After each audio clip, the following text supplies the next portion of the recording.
Hi guys, welcome to my channel, The Golden Cruiser. I'm Cindy and today we're going to be talking about changes that cruise lines have made that are for the better.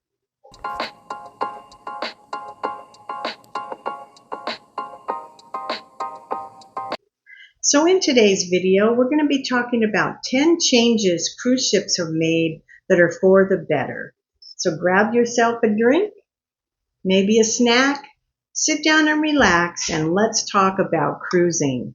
So number one, the muster drill. Many of you may know that before 2020, the lifeboat drill was not like it is today. It was so much worse.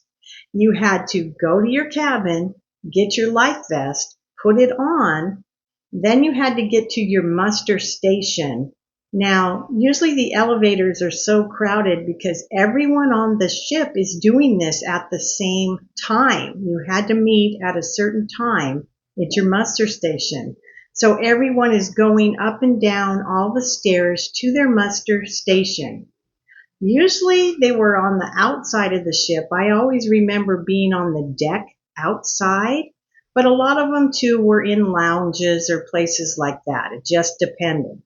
So you would go to your muster drill, you would stand shoulder to shoulder, just pressed up together with all these people, and you would stand out there on the deck, maybe in the hot sun or freezing cold, depending on where you were sailing, and it seemed like it took forever. You had to wait for every single person that was in your muster station to arrive, and if some were late, you had to wait. You couldn't leave. And then they began to demonstrate how to use your life vest, how to put it on properly, how to blow the whistle, how to turn the light on it. And then they went on, and what seemed like an eternity. These could sometimes last up to like 45 minutes, sometimes an hour, depending. It was really bad. So nowadays, since the 2020 when COVID hit, they have a better muster drill. You can usually watch on your app, on their cruise app, or on your TV in your room, in your cabin, about the drill, how to use the life vest, and then you just simply go to your muster station. They will scan your barcode on your phone and you're done. That's it. It is so much easier now. So people that complain about going to the muster station, you should have been there in the olden days. It was not fun. Well, not olden days, not that long ago, 5 years ago, but yeah, it's a lot easier now. So that's one thing that is for the better. We do that right away. Get on the ship, first thing we do, go to our muster station, then it's done. That's the easiest thing to do. Number two is solo cruise ship cabins. Now, it used to be if you were a solo person, you had to book a double cabin. So you had to pay for two people in your cabin, even though there was just one of you, which was really crazy. It could be really expensive for a solo person to travel. But nowadays, some of the cruise lines, especially like Norwegian, have got many solo cabins on their ship that are just for the solo traveler. So you're only paying for yourself in that cabin and not a second person. Now they are smaller cabins, but they're still pretty nice for one person. And they do have separate little areas like a meeting area where you can get snacks and maybe there's a little bar in there and you can go in and meet other solo travelers, which is nice. Now, Virgin Voyages has some of these solo cabins and also a few of the other ones. Hopefully someday they'll all have them because that makes it a lot easier for a solo traveler. Number three is chair hog rules. Now, if you know what I'm talking about, what a chair hog is, that's a person that wakes up very early in the morning, goes out and puts a towel or a book or something on a chair by the pool deck to hold that chair. Then they go back to bed or go to the buffet or go to the restaurant and eat, and they don't show up till hours later or in the afternoon, whenever they feel like it. In the meantime, people are out there looking for a place to sit. They got up early to go out there and actually sit, and there's no chairs available. Well, finally, the cruise lines have started cracking down on this because it's pretty bad that people do this. You shouldn't ever do this. So now they will put like a sticker on the chair that says if you're not back in this time frame, some is 15 minutes, some is a half an hour, some is 45 minutes. It'll say if you're not back to your chair by this time, we will pick up your items and we will hold them for you over here. So it is good that they're doing that now. I have heard that some of the cruise lines aren't really following up on it, all the way, but it is getting better and they are cracking down on this. So if you're a chair hog, please don't do this. Let the people that are out there actually going to sit there, have a chair, and don't reserve chairs for yourself because you just can't do that. Number 4 is dining room changes. Now, in the past, when you wanted to eat in the dining room, you had 2 times to choose from, an early time or a late time, and that was it. It was like, I don't remember the times, like 6 o'clock or 8 o'clock or 6:30 or 7:30, something like that. You had 2 times to choose from. That was it. You couldn't just walk in and eat whenever you wanted to. You couldn't choose like 5:30, 6:30, 7:30, 8 o'clock to eat. It was just the 2 times.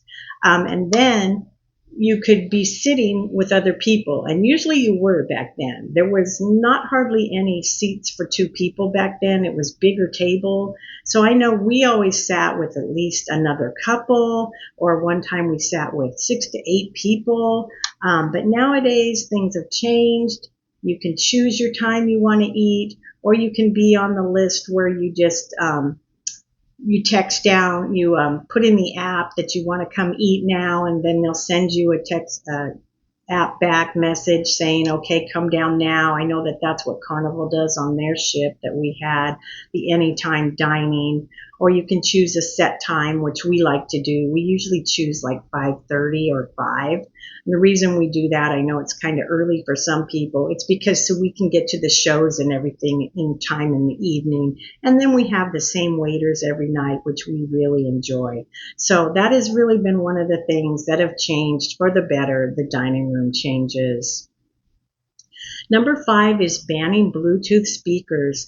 Now, not every cruise line has banned these yet, but Carnival and some of the others have banned these because people were blaring their music out on the pool deck where everyone else could hear, and maybe you don't like that type of music and not everyone wants to hear it. Maybe some people are trying to relax and you're blaring music throughout the ship, or in your cabin, you're on your balcony, you've got it full blast so everyone else can hear it. So Carnival has completely banned Bluetooth speakers, and some of the other ones have. So if you want to listen to your own music, just put in some earbuds and don't disturb other people with your music. But check the cruise line before you go because you might get these confiscated when you go to get on the ship. Number 6, Virgin Voyages. Now, Virgin Voyages came into the cruise industry and they've shaken things up a little bit. They're not your normal ship if you've ever cruised on them. You see they're a little bit different. Now, they are an adult-only ship, 18 and over to get on this ship, but their cruise includes everything in it. Any specialty dining, drinks, you can eat at any place on their ship. You don't pay extra for anything else. Now, the cruise fare is going to be a little extra because you're getting everything included in it.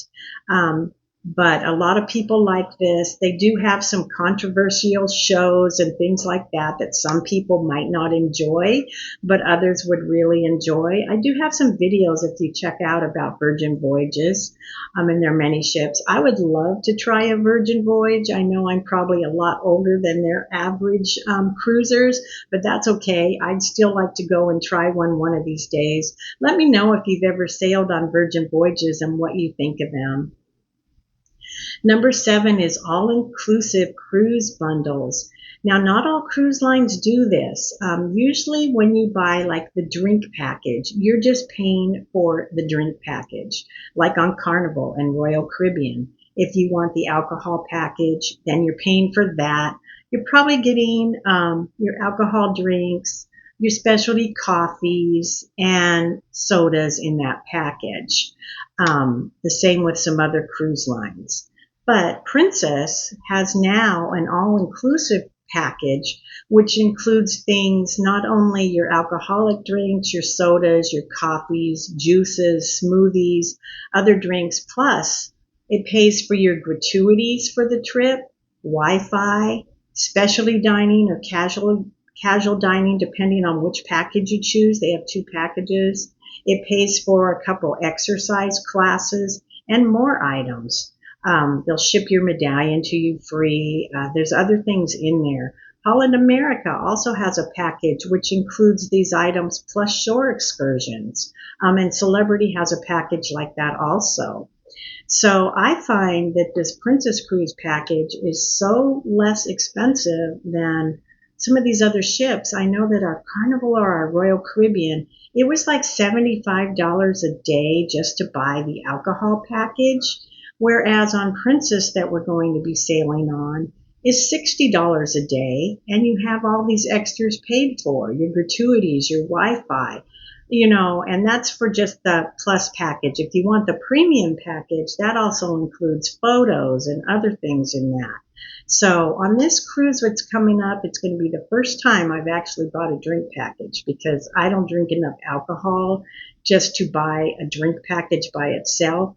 But with all these items included, like the Wi-Fi and the gratuities and, other drinks, classes, things like that, I'm going to go ahead this time and buy this drink package because I think it's really great that they bundle these together. And I hope that more cruise lines will do this in the future because that really helps. A lot of us don't drink that many alcohol drinks to, warrant paying for the package because they get really expensive. And if you don't drink a lot of alcohol, I just pay pay as I go usually if I want a cocktail or something because I don't drink that much. So I'm glad that they've started bundling these packages, and I hope that all the other cruise lines get on board with this.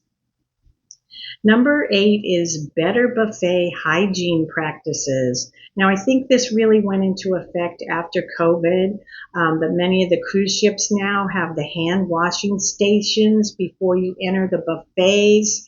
And some of the newer ships in their buffet areas, they will actually be serving you buffet food, or the food is already made up in like bowls and things where you just pick up and take that with you so that you're not going through and touching all these serving utensils that thousands of other passengers have also touched, and you don't know if they're sick, if they've washed their hands or anything. So it's getting better now to stop these neuroviruses and things that can go around on the ship so easily, so quickly. So I really think it's good that they're starting these hygiene practices. Now, if everyone would follow these practices, it would get a lot better if everyone would just take the time to wash your hands before you go in the buffet. You might say, well, I just washed my hands in my cabin, but what about on your way there? Did you touch elevator buttons or handrails or stop at a gift shop and pick something up and look at it? Wash your hands before and after the buffet to prevent the spread of all these viruses. Number 9 is faster and better embarkation days. Now, it used to take a long time back in the day to get on the ship. You would have to sit and wait for a very long time. Now things are made much easier and faster than they used to be, and you can usually just get on right on the ship. You don't wait very long at all. They do have options now where you can purchase things like Faster to the Fun, where you get on quicker, but things are a lot better now getting on and off the ship. Number 10 is improved quality of food. Now, most cruise lines are improving from the past their quality of food. Now, this might be because they've had a lot of complaints from passengers saying the quality of food is not that great and they're not happy about it. So recently, some of the changes cruise ships are made are for the better. Let me know, what do you think? Do you think the cruise ship's food's getting better? I think it depends from cruise line to cruise line, whether you have a better quality of food or not. But I do think from sailing in past years long ago, it is definitely better now and hopefully will continue to improve. What do you think? Let me know about that food. So there you have it. Some of the changes that were made that are for the better. So let me know what you think about all these changes. Is there any other changes that were made that you think are for the better? Let me know about it. Well, I want to thank you all for stopping by today. If you liked my video, please give it a thumbs up and please consider subscribing to my channel. It really helps me out. So everybody have a wonderful day, and I hope to see you all again real soon on my channel, The Golden Cruiser. Bye for now.